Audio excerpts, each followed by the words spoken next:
everyone. It is a very, very vast topic, I should say. Content, media, marketing, and even monetizing. So I'm Aanu Nobby, the panelist for the session today. I'm a fashion designer, just like how she introduced.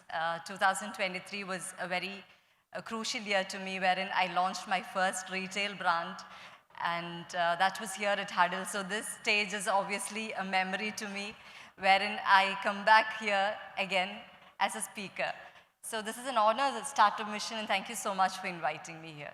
So let me say, when it says about content, I am one person that I could say that content has created those marketing strategies to help me develop my business to an extent that has come to over a decade in fashion, wherein maybe if I go back in 2013, I launched my first fashion brand.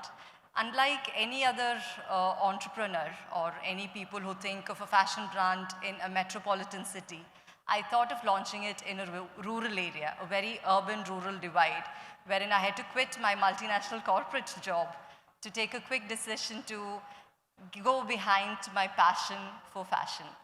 So in 2013, when I really launched my brand in such a rural divide, it was a question, okay, Aanu, why are you doing this?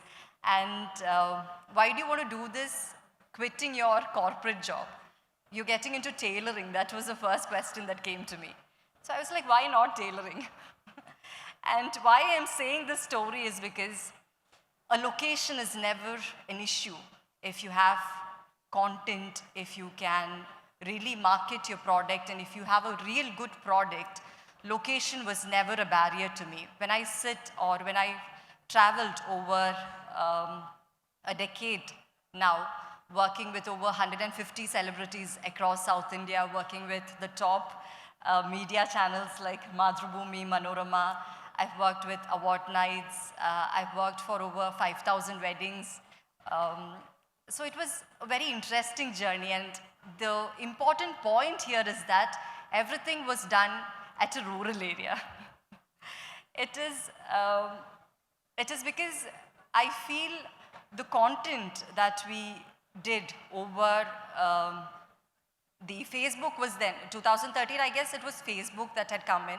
So Facebook and Instagram and how the media and the collaboration of content through media helped me grow my business. So last year, from a sole proprietary to a private limited company, I launched my first retail brand here. And it was for corporate attire for Indian women. And now, with this content question, we have very eminent personalities who've joined us today from the Mathrubhumi group. She is the director, Ms. Mayura, the director of Mathrubhumi group, who's joined us. We also have Mr. Bisu, who's joined us today, who is the founder, the co-founder, and the person who's behind KuKuFM. So I'm so glad to have you all together here. So let us just start like this. So when we say way back in, let me start from Mr. Bisu, please. You said that you started your FM way back in 2016, if I'm correct? 18. 18, okay. So which was that, that inspiring, or what was the idea generation phase that you've been through? I'm quite curious to know about that. Okay. Thanks for inviting me here first. So idea behind starting KuKuFM was, so I was the user of audio. I started using audio back in 2016 heavily. And actually I started a company in 2012, and then I sold that company to topper.com in 2015. Then I wanted to start again. So I was always active to think some good idea, and then I put some criteria that next company I will start where I should be the user of the product. So that was the criteria for my second company. In 2016, actually, I started consuming podcasts, mostly English podcasts. This is Startup World podcasts, like Naval Ravikant, all these podcasts. And after 1 year, I connected the dots that this content is very different than other content types. So there are major three types. One is video, second is text, and third is audio. Video and text, you have to sit down and consume the content. And audio gives you physical freedom. So there are lot of different use cases. Like you can use audio content while you are doing some jogging exercise, while you are commuting, while you are doing some repetitive tasks. So there are a lot of use cases because you are consuming off the screen. So like I connected the dots that I will not compete with the screen. This is very different kind of content. And in 2017, there was an internet wave also. So I look that this is a great opportunity to start in audio space. Then I jumped in 2018. And after that, it is a rocket ship journey actually. Okay, that's interesting. So when we were sitting down there, he was talking that the kind of content that they make is not just the educational, they even do horror, romance. So which was the first content that you created? Which genre of it was it? Okay, so by the way, a lot of people get confused with the FM that we are a frequency channel. No, we are a app on the Play Store, on Google and Facebook. She was also confused. So actually, when we started our company, we started in Hindi language with self-help content like personal finance, history, biography kind of content. And then we started adding content like romance, thriller, horror kind of content. And in our journey, we figured out that in audio, this long form content will work because you are listening off the screen, you are not on the screen. So you don't want to go back on the screen again and again to change the content. So one is that this will work in the long form format. And second, that because you are listening with one sensor with your ears, you need a good quality content. So these are the two formats. And we started actually in personal finance, history and biography genre. Then we added this entertainment genres also. Today we have like around 50,000 titles on the platform. This is a very large library. Okay. Just to continue over to that, what would be the basic skill set? That is over to you, Ms. Mayura. What are the basic skill set that a content creator would require in this AI generation of, there's so much of ChatGPT, Meta. So what are the skill set that people should assess or should possess while having these content generation? Firstly, thank you so much for having me. It's absolutely an honor. Very good question. I think that I can divide this into two buckets. So one is definitely you need the basic technical skill sets, which I think you can acquire through different modes. There's a lot of self-learning involved, and I think technology has made it so easy for you to do everything in the palm of your hands and in your fingertips. So basic editing skills, understanding, how to, basic video editing, audio editing, using different tools to make it much easier. There's so many AI tools now available to make your production, which used to take like 2 hours, make it like probably like 15, 20 minutes and stuff like that. So you definitely need the technical skills, but more than that, I think there's a skill of storytelling that one should possess for content creation. There is this innate nature of curiosity I think one should have, because by the end of the day, if you're not curious, you're not going to go in and keep digging deeper into understanding and making good, unique content. So you need curiosity, you need to know how to research. See, the audience today is very smart. We have a very intelligent set of audience out there, so we're not fooling anybody. So it's better to do your research, be factually correct in this world of disinformation and misinformation. And yeah, be fun about it. Have fun while doing it. Do something you're passionate about. So I think more than the skill sets, it's about the creative knowledge that you have, and definitely the passion, the curiosity, and the most important, the art of storytelling that one should possess. And I think that actually exists in all of us humans very innately. We just need to tap it. Yeah. I guess we have a lot of technology-driven people here, and what would be your guidance on how can they create content and make marketing strategies to sell their products that way? Do you really need my guidance here? Because they're such, I'm pretty sure they're very well equipped. Maybe I'm just joking 3 or 4 around. points which you could, say, okay, these are the 3 things that you may look at. No, as I said earlier, there is this passion for, see, by the end of the day, when you're talking to somebody or when you're trying to sell your content to somebody, it's one side, there is an audience that really, really enjoys being very technical about it and being very, very focused about it and understanding like, okay, these are the steps that it takes, or these are the tools I can use, or et cetera, et cetera. Can be very technical about it, very straightforward. But there is another side which is a little bit of a mass, where you have to understand, like you're talking to your friend or you're talking to somebody like, who is understanding this not for the first time definitely, somebody who's at least, make it a little more interesting for them to kind of grasp what you're trying to put out there. There's a lot of data out there in understanding what audience trends are, in understanding where audiences engage the most, and of course, I think collecting all this data always ethical? I don't know, but by the end of the day, there's a lot of data available. You can target it to the audience that you want. So one part of it is creating the content. Second part is how do you distribute that content, and how do you put that content out there, which is equally important as making that content. Who are you reaching to? Who are you talking to? Tailor it according to who you're talking to. Nowadays, even for us as a brand, when Club FM talks, it's very different versus when Mathrubhumi.com talks, it's very different because the kind of audience set that we have is different. What the audience expects from us is very different. So understand what the expectations are, and yeah, always keep the basics, as I said, curiosity, storytelling, keeping it fun, keeping it natural, keeping it real and to yourself is what matters, I feel. Would you like to add anything to that? I've always faced a challenge of, content and timing. Content and timing. People are so fast moving that, you do the 60-second reel, you do the 10, 20-second ads in FM, and the right content. So isn't that a big challenge? How do you address it? Actually, we divide content into 2 parts. One is long form premium content, where like Netflix kind of content, Hotstar kind of content. And KuKuFM also in the same category because we also create premium long form content, long form storytelling. And second is social media capsular content.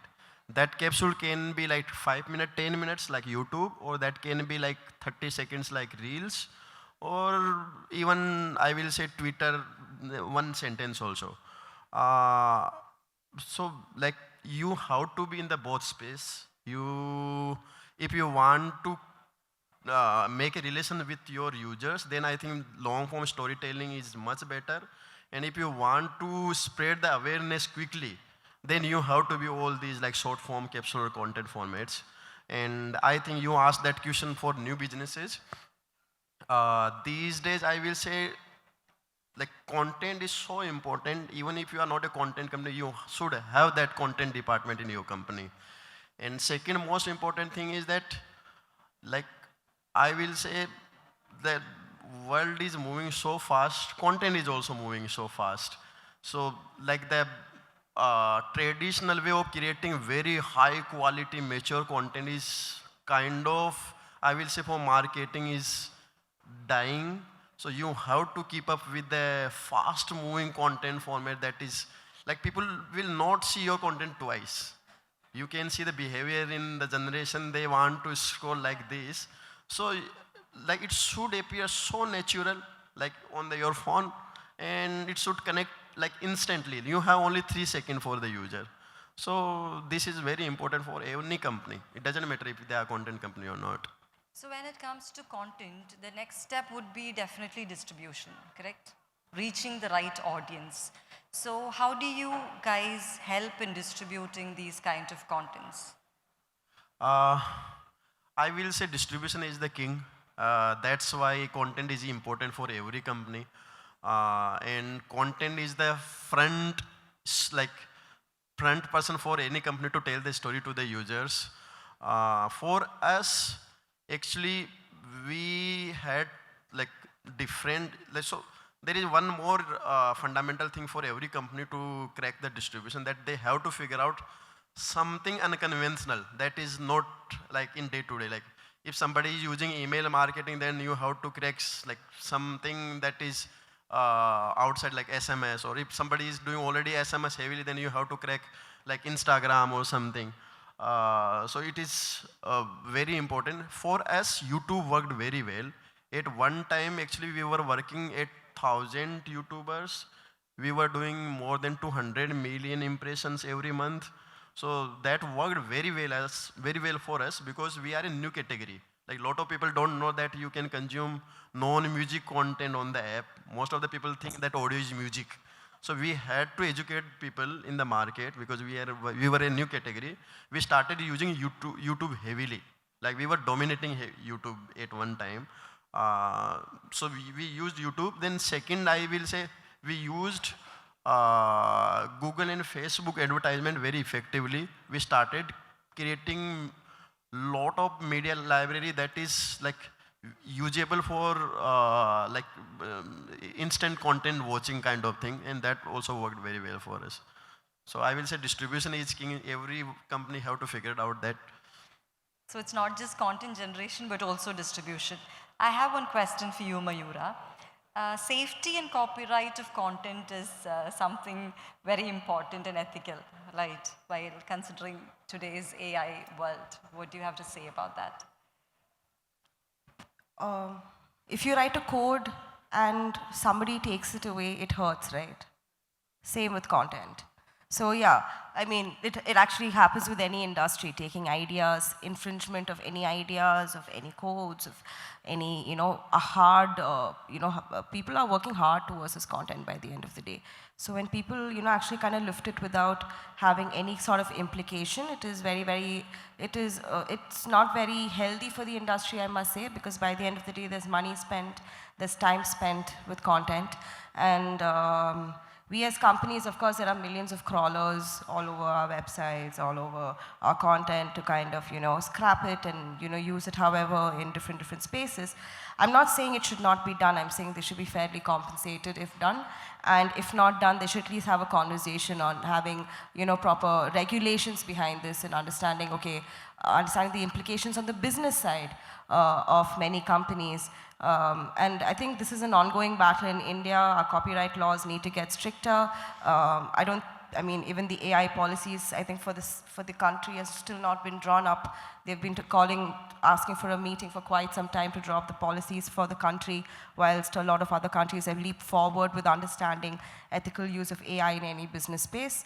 So I think we have a long way to go there, but I definitely sure we'll get there. I hope we do get there soon as well. And by the end of the day, we are a content creation company. That's what our core is. We are a media company. What do? We make content. And if our content is being used, unethically, without, having, even the courtesy of probably even sharing a pie of revenue of what we're actually supposed to earn from this space, then yeah, I don't think it's fair to the industry. It kind of kills the industry in a certain manner.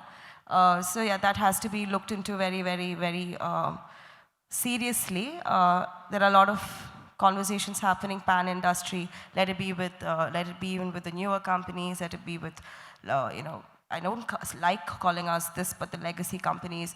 Let it be wherever everybody is getting together to protect their content, which is a challenge, but I definitely think if stronger legislation comes into place, it's not a dream that's far away. It's actually, we also, we have around 10,000 creators on KuKuFM. So we have to be very careful to this copyright issue.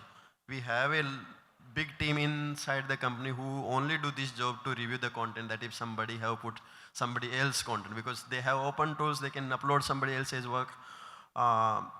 Today, we use lot of tools. We can do 60–70% work through the tools, but still we have to some manual people checking the content. We have a team inside that is working on that to check just for IP rights. Exactly. An idea is an idea, creation is a creation, no matter what industry you're in.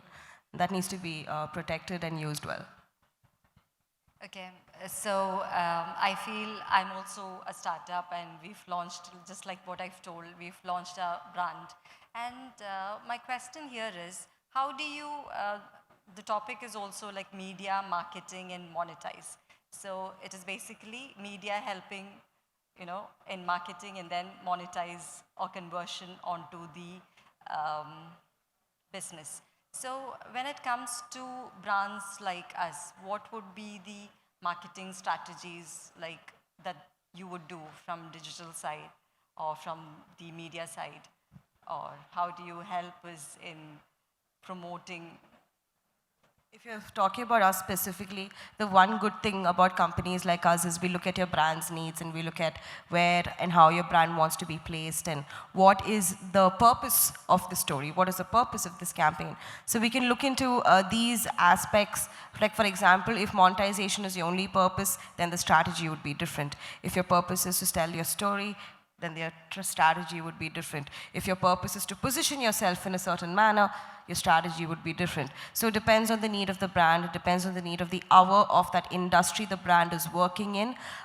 This is how we kind of probably help brands, push forward. And the strategies depends on the company, depends on the need, depends on the brief also that we get. And we do work on a lot of tailor-made solutions for that. It's quite interesting. I love working in this space because there's so many stories to tell and such inspiration comes from here. So yeah, it's pretty great. It's a good give and take. Okay, so unlike olden days, now it has been an era wherein the founders have to talk more or have to create content to speak about their product. So what do you have to say about that? I think that's great. I think that's a great way to build trust with your consumers, with your audience. It's a very good one-to-one communication that anybody has with them, and I think that's a brilliant step to take. I have a lot of friends who have run a lot of startups, pretty successful, some very not successful, but one thing they all did was they went out there and told their story. And I think that has been very, very impactful. And this story also can be carried then by a lot of people like us around. So I think it's a great way to put yourself out there. And when it comes to like evolution of content, there's so much more. There's gaming, there's comics, there's visual effects, there's animation, and that industry is just booming right now, that as well. So I'm just saying that it's a huge space, but putting your face out there really, really, really builds a lot of trust. Yeah, I think like these days you should own your brand. You should be directly in touch with your users. And there are a lot of successful examples out there. Elon Musk is setting example for everyone. So I think there is no question about it that you should not be putting direct content to your users. Even these days with generative AI, it is so easy that anyone can become the creator. And users are also demanding that they want to be direct in the touch of the owner or whatever. They don't want to be like listen about the company founder from somebody else. So they want to listen directly from the founder. So I think founders should be the direct. What are those opportunities that are, trending now in this content creation segment? Or I will say there are a lot of opportunities these days. In my circle, there are 6 to 7 media companies. All of them are doing more than 100 crore revenue. And there are early startups who just started in last 2 quarters, I will say. And they are able to monetize from day one. And this is happening because of 2 reasons. One is people started valuing the content. They know that if they want to consume the good quality content, then they are ready to pay for the content. So monetization is easy. And second is generative AI. Because of generative AI, people are now able to create like good quality content in, I will say, less spend. So that both of these factors are helping to people to start in content space. And there are lot of opportunities. And because of generative AI, I think everything will change in the content space. Yeah, no, I have nothing to say about AI right now. He spoke very well about the content creator economy. As I just concluded earlier about the gaming and extended reality, etc.